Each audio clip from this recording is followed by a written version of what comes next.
Welcome back to Snake Gulch. What's the name of this? Thousand Snakes Gulch. Okay. This horse has gone snake crazy, or maybe he was some other kind of crazy before. Well, yeah, I guess I'm gonna approach him. Hey there, boy. Hey, fella. I'm a friend, okay? Nerd. It's cool, alright? Be cool. Don't freak out on me. Winnie? Pat his nose. You carefully and gently pat the horse's nose. He twitches a bit. Okay, a lot. But seems to recognize that you aren't going to eat his eyes or suck out his soul or whatever madness is bouncing around in that skull of his. That's a good boy.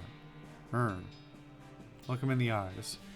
Calmly look the horse in the eyes. One of them is fixed in a glassy 1,000-yard stare, and the other is revolving madly in its socket like he's thinking of trying to escape in every direction simultaneously. It looks to be calming down a little now that it's clear you aren't actually made of spiders, though. Feed him the oats. Are you hungry, boy? I've got a little treat for you. Snurf. You feed the crazy horse some of the homing oats, and it gallops away with a whinny, or rather a whinny. Hopefully he's headed home and not into the 12th dimension. Cool. Alright, well. You don't have to walk all the way back over there. Hit M or click the map icon to travel quickly. That would be a smart move, wouldn't it? Okay. Alright, so we got the one in the mine and the one in the gulch, and now we'll go to the boneyard. Boring Springs Boneyard. Alright. Recovered mug. Our founder, Zephaniah Boring. 1806, 1885. He was actually a really interesting guy. Benjamin Crockett, 1320, 1364. He showed up way too early. Beauregard Skeleton, Captain 3rd Cavalry, 1820 to 1866. Why would I want to fight him? Yeah, fuck it. Why not? Got the jump on him. Okay. Okay, so he's got 20 health.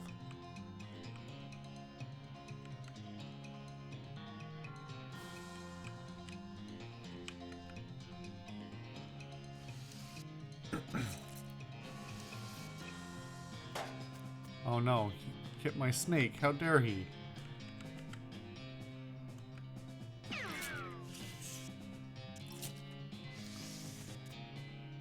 That's my snake.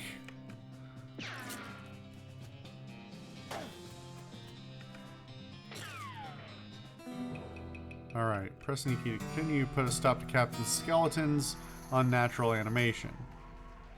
Skill up muscle level 2, you got an old cavalry saber, a gold tooth, okay. You got getting past it without a scuffle. Scuffle it is. Oh, well this only has 10 health, so that's fine. I guess it's lower level in case you come here early.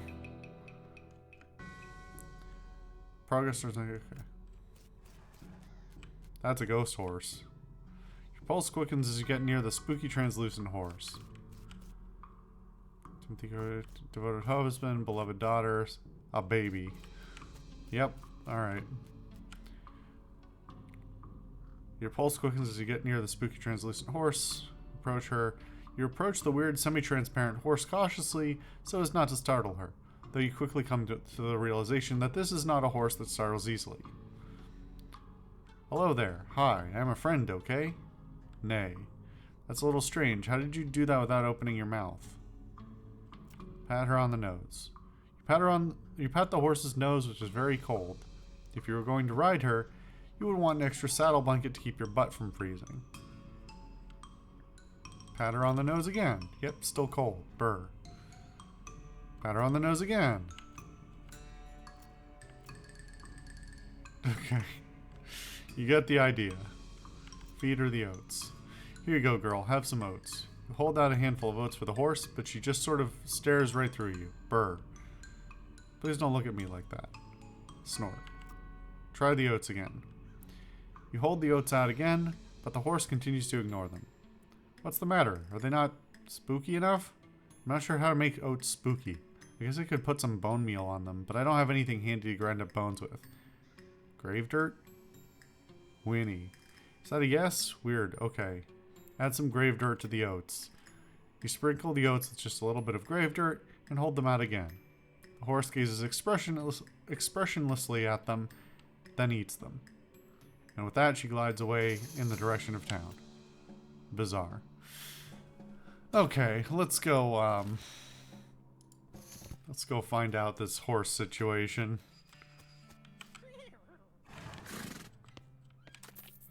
I don't know how you spotted her hiding in that mine, but thanks for sending back my dark horse. Sure thing. Looks like my pale horse made it back safe. Thanks for your help. Anytime. Thanks for finding my crazy horse. He was eating loco weed again, wasn't he? Not that I noticed. That's all of them. I can't thank you enough. Here's a little extra for you. You gain 100 meat. Thanks. Afternoon, sir. What can I do for you? You said something earlier about an injury. Yeah, I busted my knee while mucking out the showroom. Don't ask how, it's embarrassing. I was gonna get Doc Alice to have a look at it, but she gave up doctoring. Why'd you do that? Nobody knows. She just shut herself up in her office. Said she wouldn't talk to anyone except Nurse Whiskey. Well, I have Nurse Whiskey, so. Is that an actual nurse, or... I'm pretty sure she was just being sarcastic. I see. I could buy a horse right now. Or I could go see the horse. Oh, I could shovel it. Hey! Look at this. I'm leveling up from shoveling horse.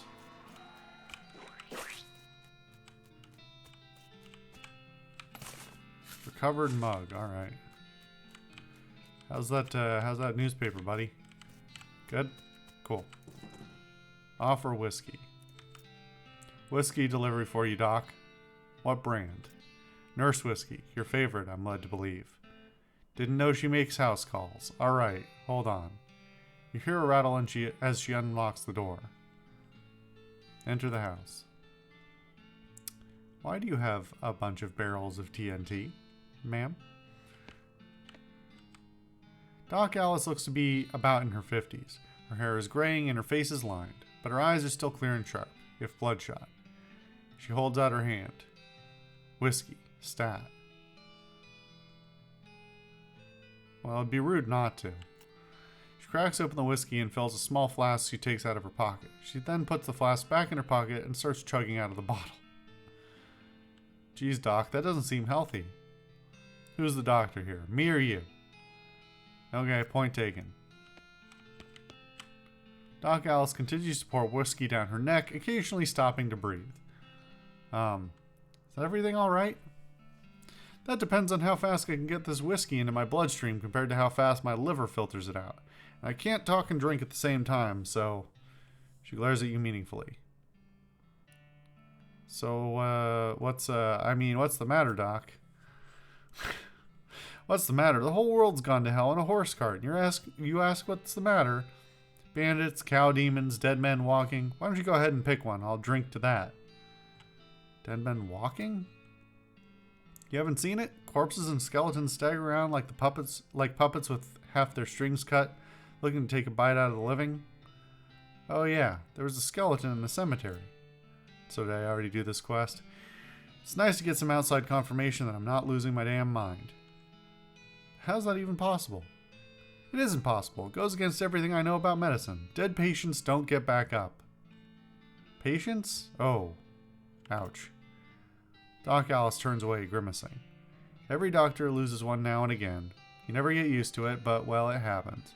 But what doesn't happen is them coming back afterwards and looking for revenge. That must be pretty rough. Rough? Buddy, I don't think you comprehend the situation. It's not just patients, it's neighbors, friends, husbands. Oh, indeed. She turns away from you and She turns away from you and focuses her attention back on the bottle. Hey Doc, can I look at your books? Sure, if you want to. Not that they're going to do you much good in this doomed, forsaken hellhole. You should try being less cheerful, Doc. Check out the books. You survey the books on Alice's shelf. They're all medical textbooks except for a few. Leaf through The Legend of Curly's Meat.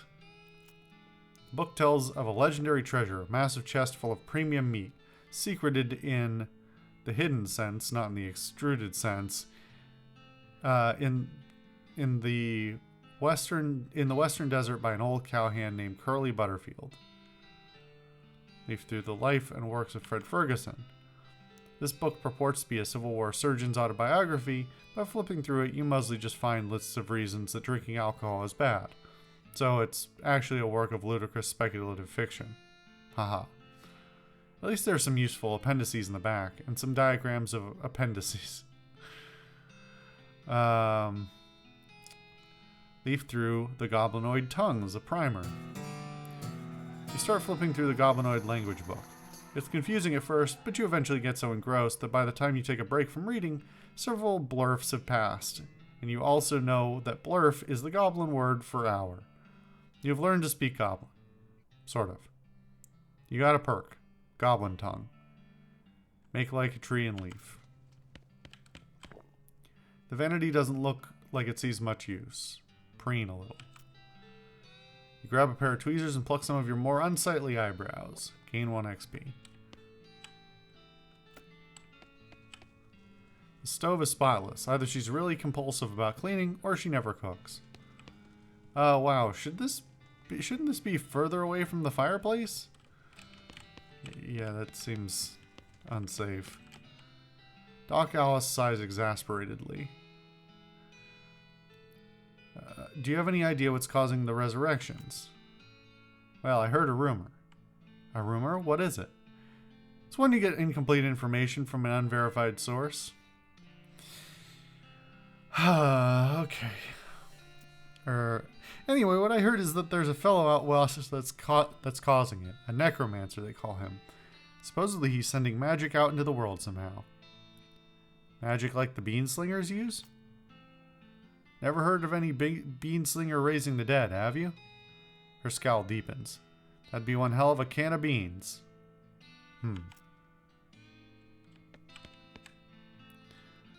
What's the deal with all the TNT? So when I feel like I'm about to go, I can blow myself into bits so small there won't be nothing left to come back. That seems drastic. Drastic? Hell, no way am I taking the risk of becoming one of those things. Fair enough, I suppose. About that necromancer. Assuming he exists, what about him? Well, maybe someone ought to try and stop him. Doc Alice gives you a sharp look. You? Because I know you ain't talking about me. Why not you? A gray-haired old woman that knows as much about fighting as Squirrel knows about surgery. Did you hit your head on a bar stool, kid? You aren't that old. And if I were gonna pick someone up to go against a necromancer, it'd be someone who knows about death but in a scientific way. A doctor, right? Doc Alice stares hard at you and takes a swig from her bottle, saying nothing. And it sounds to me like you've got plenty of motivation to get the job done. For your friends and everyone. She continues to look at you. You can see the gears turning in her head. Beats doing nothing anyway. Beats locking yourself in a house full of TNT and drinking yourself to death. You aren't even doing any doctoring anymore. She winces and looks away. Then she shakes her head slowly. You seriously expect me to ride out west by myself chasing a rumor? Doesn't have to be by yourself. I'm heading west too. Tag along with me and maybe we can find the guy and put a stop to him. It's crazy. Impossible. Impossible like raising the dead is impossible? Alice crosses her arms and regards you thoughtfully. A spark slowly brightens in her eye. Alright, kid, what the hell? Let's give it a shot. Cool. So is she a party member now? Just let me know when you're ready to leave. I'll wait here. Alright, I guess so. Cool. Alright. We got some more to do. We'll do it next time.